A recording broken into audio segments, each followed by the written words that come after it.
video, we're going to go through the wood shear wall design.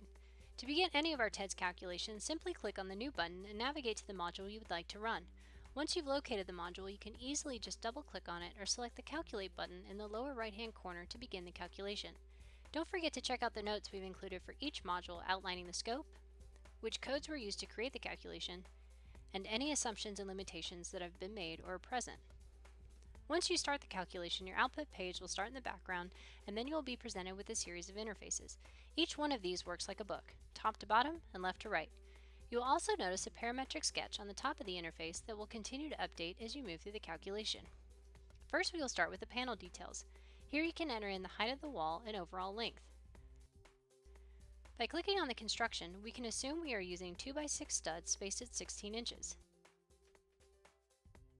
Even though we suggest a few different spacing options, you can enter in any dimension into this box, and it will update accordingly. For construction purposes, they will at least double up the end posts, but note that you can embed columns here if needed to handle significant forces. We'll assume it's truss lumber, Douglas fir larch, and number 2 grade. We will use a standard 7/16 OSB sheathing with 8 penny common nails spaced at 6 inches. Let's assume the surface condition is dry and that the temperature is 100 degrees Fahrenheit or less. We will also leave the anchorage slip at 1/4 inch. Notice that you can actually apply sheathing to the other side of the wall, and it can be dissimilar material. However, for this example, we will stick to the more common scenario of single-sided sheathing. Next, we can add openings to our wall. First, we will add one for the door, spaced 4 feet from the edge of the wall. Next, we will add another one for a window, spaced 12 feet from the edge of the wall. Notice in the sketch that you see anchorage on either side of each segment. This indicates that the segmented wall design option is selected. You can change that later in the interface.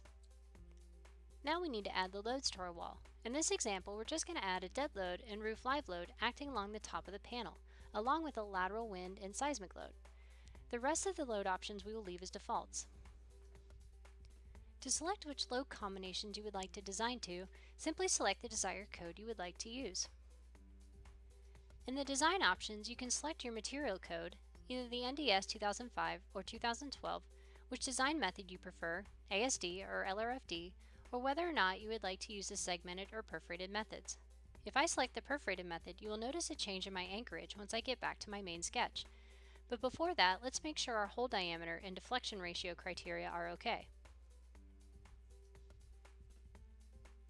You can see that by switching it over to the perforated method, the anchors now just show up on either end of the panel, and it took care of the deflection issue I was having using the segmented method.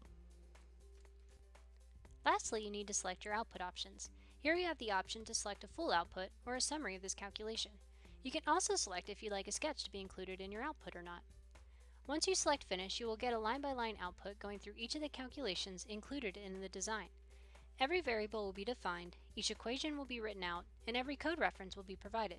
This eliminates the black box feel entirely. Now, if something needs to be changed within the calculation, simply click on the Calculate button and the same series of interfaces will appear. Make whatever changes are necessary to update your calculation and hit Finish. The output will automatically be updated. Be sure to check out the other TEDS trial videos that go through each of the other included calculations, as well as how to customize them using TEDS for Word.